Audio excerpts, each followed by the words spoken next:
Hello all, it's Mano here, and I'm super happy to share the first prototype that we have right here. And I'm going to talk a little bit more about the prototype. This is a first milestone in making this tote bag together. Before we begin, let me first start by saying a big thank you to being part of this co-creation journey to make a bag that is not only good for me, but it's also good for you. So I really want to listen to all the feedback that you can actually provide to make this bag as useful for everyone, or specifically for you, than just for me. So if you haven't yet taken the survey where you can give me direct design inputs on the bags, I recommend you do it soon. The link is right below this video. Okay, with that out of the way, I have made a couple of my notes on the phone, and we're going to take a look at a few things. So first things first, I want to talk a little bit about the shape and the size and my thinking around it. Then we will look into the handle design, which I'm really proud of. Then we will look into like the design that we have as well over here, and the question about lining. Okay, so stay tuned. So let's start first of all with the shape. The shape looks a little bit like this, and I want the shape to actually work for both men as well as women. Typically what I've seen is that the bag for women is more wide, and generally a bag for men is kind of square or even vertical. The idea with this one, first of all, from a functional perspective, was to make it big. Okay, so it's 50 centimeters wide, it's 35 centimeters tall, and it's about 12 centimeters wide. So there's enough space to carry everyday essentials like laptops, a lunch box, a water bottle, a sweater inside it, or you name it, umbrellas and so on and so forth. Not only that, the idea was also when I come back from work, I can have enough space left over to buy some last minute grocery shoppings. Okay, so it is a pretty big bag. It's really spacious and nice, and with that I want to show I want to talk about the shape. So like I said, I want the shape to be more unisex, that it works for both men and women. So we're trying to keep the shape a little bit more square. Now I haven't gotten it perfectly on this bag. As you can see, the shape kind of flares out a little bit like this, but ideally I think it will kind of come in a little bit like this, so it becomes a bit more square. That I need to actually fix from a measurement perspective and reduce some of the width over here on the top. The height I think is perfect. I've tried it myself. I like to carry it like this, and when I stand it's pretty nice. It doesn't touch the ground or anything. There's enough clearance, as well as my wife, who's rather short, uses the same with the short handle. It works really fine as well with that. Okay, so let's get to the handle design then. And I prefer short handles because it looks neater, looks like like a briefcase almost, and it just looks really nice. I love that. But my wife prefers the long handle, so what she would want to have is this handle. Imagine if it's big, she would want to put her hands in and kind of carry it like this, and that would mean that we need to have longer handles like this, right? So you have that, and you have the handle which will be sort of like that over here, and it's like this, and then you can actually put your arm around it and put it on the shoulder. So that's one challenge. But before we get into like which one of them I want to choose or which one would make the most sense, from experience I've seen, I have another Filson bag as well, and some other bags as well. This handle area is one of the most used areas in the bag, right? It's your sweat that comes in. If you use it every day, it's really a lot of wear and tear. There's a lot of abrasion, and if you don't take care of it well, it usually breaks quite fast. So there would be cracks coming up over there. Now, the idea with the bag is, of course, make a bag and it lasts 15-20 years. You know, I really want it to last long because we're going to use some of the most exclusive leather possible on this, and it's going to age beautifully. So what's the point of like having handles which break and then you have to just dump the whole bag, because it's very expensive to repair. Expensive to repair is the part that I'm super proud of that I've sold, I think.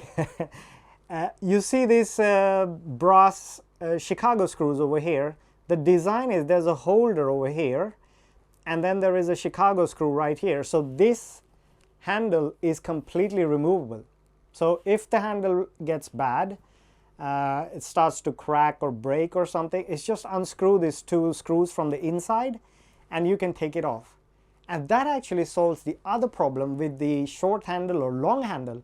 Because of this design, you could easily in 5 minutes convert this bag from a short handle to a long handle.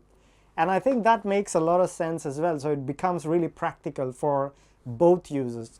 If you like to have it on the shoulder, or if you like to carry it like a briefcase, it'll work with this handle design where you can just easily remove it. So that's kind of covered with the handle design.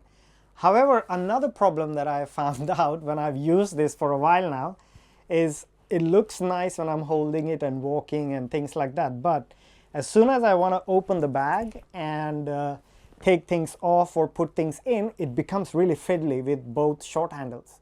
I get why women love the long handle, because when you have a long handle, you could just drop one handle and then you open the bag. You have like the whole thing there, and it's also still hung on your shoulder.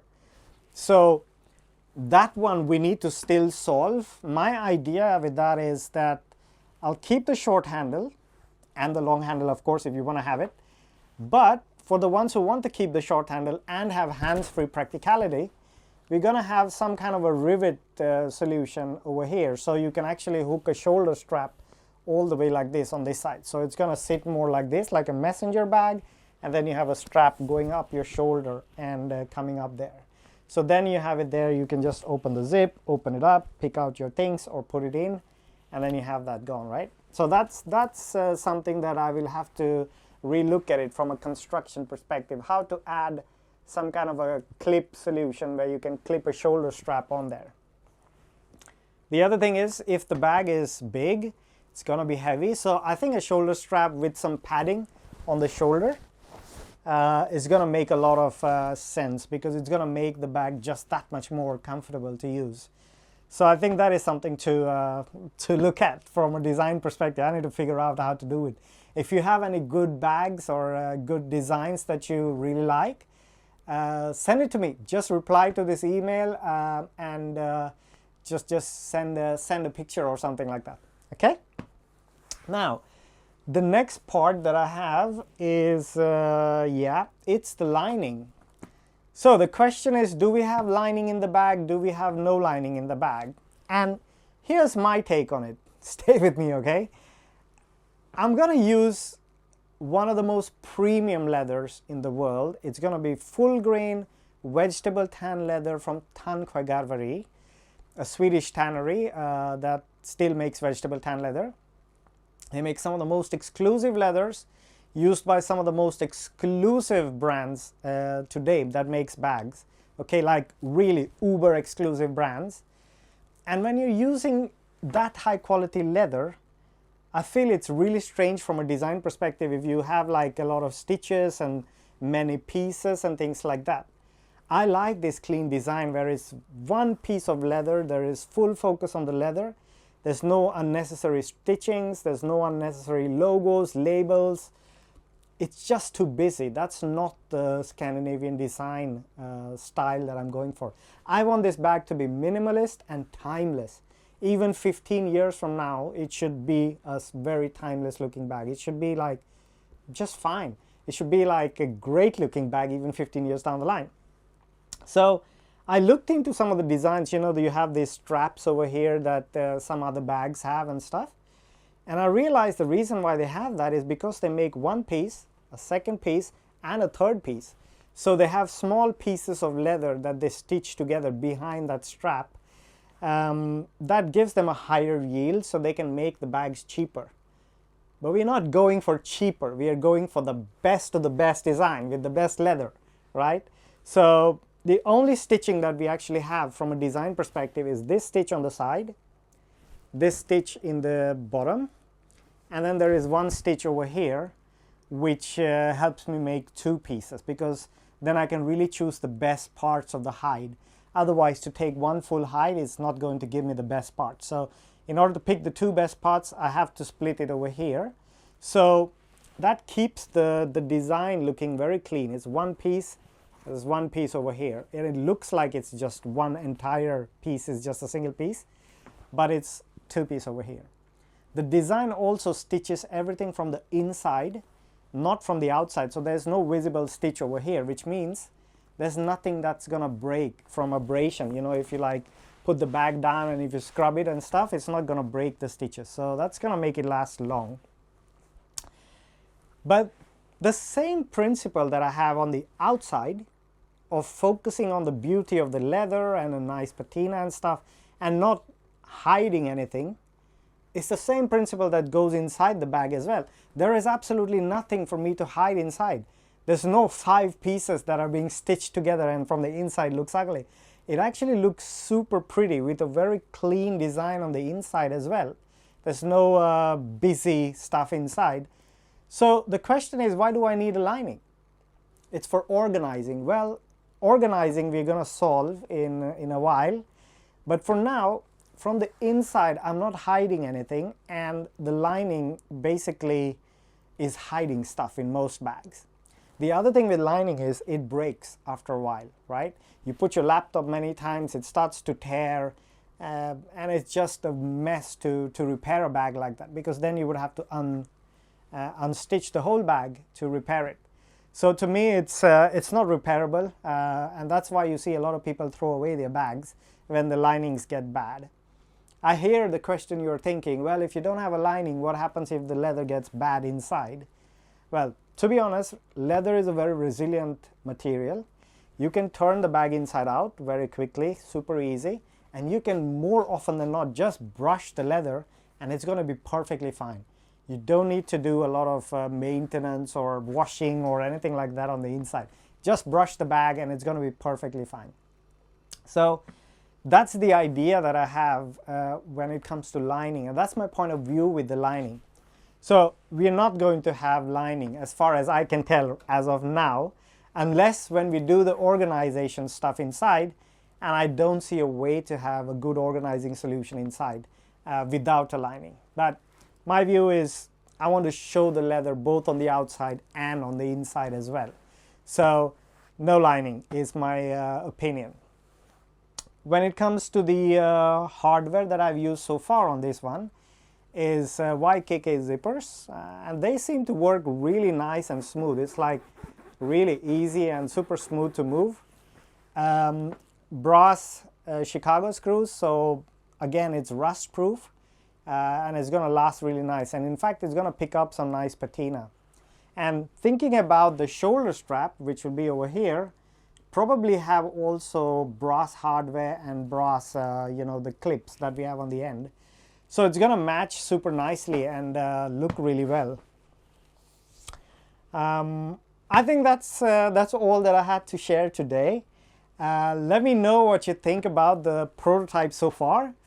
Tell me what you think about the size, the dimensions, the shape, the handle design that I'm really proud of, but maybe you have something better to add or give me some more ideas, as well as what you think about the lining.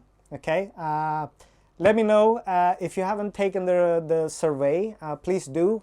Just a gentle reminder, it really helps me a lot. A lot of people have already given their feedback, and so far the design seems to be very much in line with what people are asking for.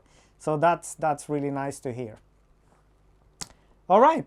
See you in the next one. Hopefully we have some better internal design and organization solution, as well as maybe a few ideas around these stuff I hope to develop on the end and share that in the next one. Until then, take care and see you soon. Bye.